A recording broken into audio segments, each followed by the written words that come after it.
Prying Eyes by Mack D. Chapter 2. Getting to Know Your Demons.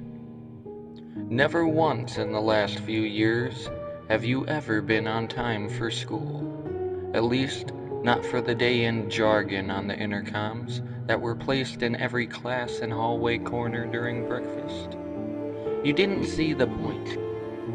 Going there, eating the trash food they served, even more so expecting you to pay for such a ridiculous portion of slop. Still, you bring yourself to be there, right on time, each day for class. It makes it a little easier going each day with your starting, scheduled room. Tech Studies. Your favorite class. Your Guam rating was close to the best in the grade. Not that it mattered. You wanted to go to some fancy business college in Milwaukee, but you didn't expect Mom to fork over the cash for that. She'd have to actually notice you exist. Most of the rest of the day is the same as any other school. You have your advanced math, English, literature, history 101, etc. The worst is gym. You wouldn't mind the games if you could actually bring yourself to care. The pills slow down your reaction time a bit.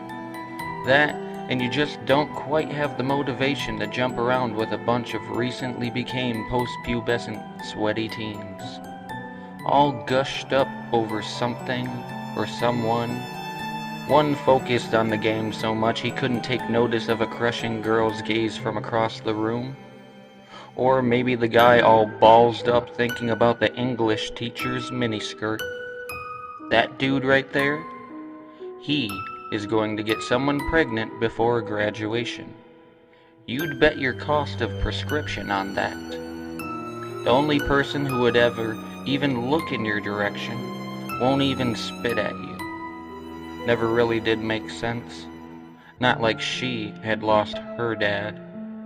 Everyone kind of backed away after that. Maybe they were trying to give you space. But is that really what you wanted? Needed? Her name? Her name was Scarlett Dana Madison. Scarlett wore that frickin' ribbon in her hair attached with her dopey physique. She always was a want-to-be prep, made up with a bit of an emo persona. Her attitude came off so innocent, as she always was a people-pleaser. There was a time you and her were walking, eating chocolate bars after trick-or-treating outside Miss Murphy's house. She gave you every peanut butter cup she had from the whole night. She did this even though it was her favorite candy too. She knew you loved it, and that was all that mattered. Mom always insisted Scarlett must have had some sort of crush on you. Now wouldn't that be something? Your best friend is in love with you up until your dad dies, then nothing. Not even a, hey, I'm sorry your dad died. She just stopped talking to you altogether. You'd think she'd have hit Dad with a van that day, with the lack of a reaction she had. Yet you already know that it could not be a possibility. Not only was she too young, but you're pretty sure your best friend wouldn't kill your dad. At least, not on purpose.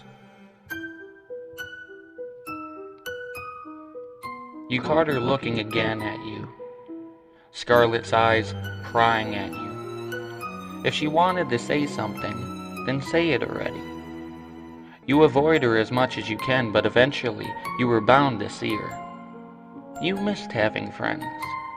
Some douchebag named Gavin Williams is the closest thing you have to a friend now. All Gavin ever wanted from you, though, was your lunch. Sometimes your pocket cash, too. He was a large guy, standing at about 6'3" or so. You refused to give him your lunch once. You weren't ever making that mistake again. You found it hard to explain the bruises to the school. You also found it even harder yet explaining the gouges to the side of your mom's car. It took almost 5 months to make up for the damage. After your debt was cleared, you quit the paper route you had so quick. You left that sorry excuse for a job faster than a bullet traveling at the speed of sound that was shot from a gun wielded by Superman himself. You did find a way to eventually cope with Gavin. You just made sure to steer clear of him, especially at lunchtime. This is why you find it nice to leave the auditorium for lunch. You didn't pack any food today, but you also didn't feel like having your last bit of cash taken by some brute either. So today you were too fast and utilized the school showers. Wouldn't have been all bad of a day too, if it wasn't for the water being so damn cold. After school let out, you made your way out of one of the side doors of the left side of the main entrance. This way was quicker to get to your bike. You had it padlocked up with the code being your birthday. Thanks, Mom. Total cliche, that woman. At least that's how she used to be. It's hard to stay positive when you're always coming back to what haunts you most. You thought of the therapy sessions that you've had in recent years. All the talking. That's all they expected you to do was talk. Talk about Mom, talk about Dad, talk about how you feel.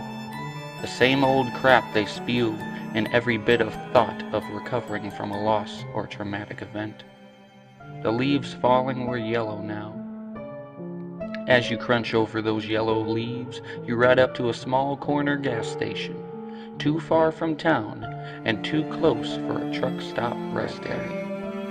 Yet it was perfect for that glass bottle root beer that you love to get after every bad day at school, which has been every day for a while now. The root beer, your bike, the stash, stolen from Mom. Those were your true therapy sessions now. Convincing the psych doctors that you were making progress almost seemed easy now. You tell them what they want to hear so they shut up, then you can go back to your life. It's not like you're suicidal. Still, they really do put up a fight with those meds. It probably is a good thing they do, to be honest.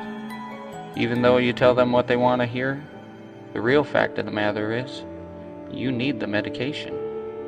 You hate the fact that you need them.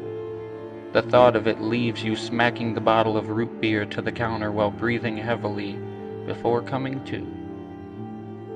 "Ready to ring up?" asked a woman, sneering toward you in regards to your actions. As you come to, you blink a few times rapidly, as if to clear some irritant that had gotten in your eyes. "Oh yeah, sorry about that. The bottle slipped a bit. Must be a bit moist," you reply as you force a false chuckle. "No problem at all, dear. That'll be $1.40. She answered this back as the register dinged open. You pass her a crumpled $5 bill from your back pocket after saying, "Thanks, take care." You grab your change and hastily make your way through the glass gas station door. You grab your bike that you had left leaning just outside and walk towards the old broken gas pump. The actual gas pump and machine were gone. All that remained was a crumbling concrete foundation and support edge. That was a perfect makeshift bench.